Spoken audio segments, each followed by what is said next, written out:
We had Frederick Jones. He had a positive discipline model, and he was also high control. He received his PhD in clinical psychology from UCLA. He specialized in works with schools and families.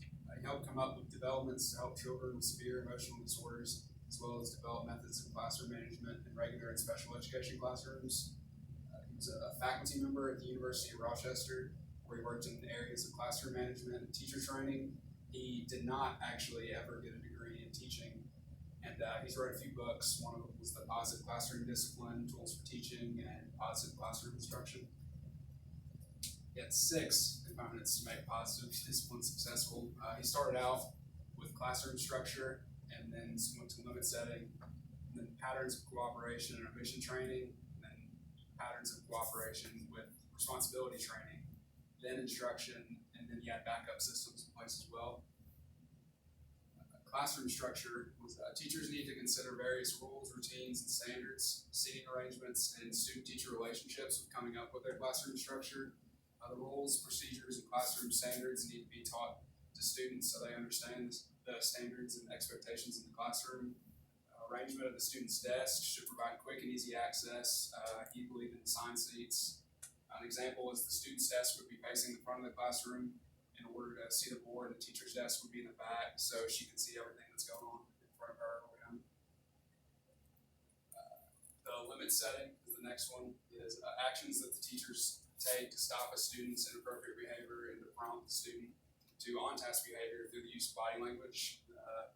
One point is to be aware and monitoring the behavior of all the students, terminating instruction when necessary to deal with the student, turning, looking, and saying a student's name can help, and moving to the edge of the student's desk can also help.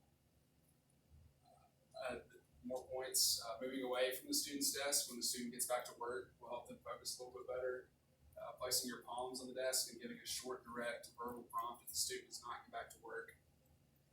Moving closer to their desk will sometimes help them. Moving next to the student and behind the student's desk will give them a little bit of motivation. It's kind of like when a student is helping another, or when a teacher is helping another student and notices that 2 students are talking to each other instead of being on task. The teacher will excuse himself or herself from the student and then establish eye contact with one of the misbehaving students and kind of stop doing what you're doing. Look. The next point was the patterns of cooperation, mission training. It's an incentive system to try and stop the behavior before it happens. The individualized incentive program encourages defining students through the omission of unwanted behavior. The incentive system, called preferred activity time or PAT, can be used so students can earn certain benefits if they behave and cooperate. With this training, teachers can reinforce a student or even the entire class for not doing something for a given length of time. Students can also gain bonus time for the class by cleaning up the classroom in a hurry or being in their seats on time or anything like that. Example is Mariah didn't poke Steven for 10 minutes, so let's give the whole class an extra minute recess. The next one is the patterns of cooperation with the responsibility training. Punishment does not solve discipline problems. Instead of punishing, teachers can promote cooperation through responsibility training, which helps the students to demonstrate good behavior voluntarily. So if they want to do it by themselves, it's easier for them to do it. Incentives motivate students to start doing the right thing, to be on task and behaving appropriately. An example is praise gold stars, pizza party, being dismissed first, things like that. So next we have instructional strategies. So Jones's big thing was praise, prompt, and lead. So the teacher would praise the students for what they've done correctly so far, and then the teacher prompts the student by telling them exactly what to do next and encourage them to do it. And then the teacher then leads to let the student take the needed action also to be available to help other students. So it's kind of like the students are getting some kind of structure, but they're kind of like the teacher's leaving them alone to kind of just be in control of their assignments and stuff like that. Next is the backup systems. So backup systems are to be used for lesser sanctions to more serious ones. So it's a series of responses designed to meet the force so that the uglier the student's behavior becomes, the deeper he or she digs into a hole with no escape. So there's 3 different levels. So low level would be issuing a warning, pulling a card with the student's name, address and telephone number, and then sending a letter to the parents. So the student has an opportunity to correct the behavior before the letter is sent home. So it's kind of like the chart that Cindy and McKenna showed with like the clip, and if they start on green and they go up or down depending on their behavior. So then there's mid-level, it's timeout, detention, loss of privileges, and a parent conference. And then high level is in-school suspension, Saturday school, delivering the student to a parent at work, asking a parent to accompany the student in school, suspension, police intervention, and expulsion. So then the degree of the teacher in this specific model is high. So the teacher provides instruction and discipline through positive reinforcement. They determine behavior problems. They develop general rules for the classroom. They have positive relationships with their students, classroom arrangement and structure, and they'll demonstrate appropriate behavior for the students. And then the degree of the student is low, so the students must understand that the teacher has control.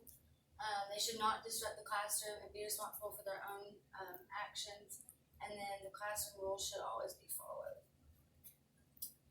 So just some of the basics for this model is to stay positive, engage the students and get to know them so you can have that relationship with them. Communicate with the parents always, so that if they do get to the low level, mid level, or high level, like let the parents know. A structured classroom and like the seating arrangement is super important in this model. It helps the classroom management and organization and learning style. The teacher needs to gain control of the classroom from day one. Classroom rules help promote stability, and then the body language can use to control the room. So the strengths of this model is to have like a positive classroom environment where the students want to learn. Positive classroom participation, student involvement, especially with those incentives that the students are getting, they're going to be more involved. Better relationships between the student and the teacher and the students together. And then there's limited discipline problems in this model. So the weaknesses are transitioning from one class to the next. So we saw this in like high school. Like high schoolers are really into their own routines and stuff like that. So it would be really hard for like a high schooler to be, for this model to be used for high school students. Problems outside of the classroom. If students have structure in the classroom and they don't have structure at home, that could be hard. And then trying to stay consistently positive for the teacher because they'll have bad days. So basically, we believe that younger students would respond well to this specific model, just because like the incentives are one of the biggest things. So like having a pizza party or receiving gold stars like helps the students want to learn more and be involved and engaged. So I think, we think that this model should be used in high school setting just because students still need that type of structure. But we don't think that high school students would get used to this model just because they're like used to their own ways and specific routines. And high school students may not see incentives as a positive like the younger students will. And lastly, why high control is effective. So we agree that with the high control concept, we believe that if you do not control your students, they will believe they can do whatever they want to do. So like going back to the model, like you need to control your students and have that control in the first day. On the other hand, if you're too strict with your students, they'll not want to be in the class or be responsive and like want to learn. And then, so this is where like the responsibility and the mission training come in. Like the incentives are the biggest part of this model. And yeah. Does anybody have any questions?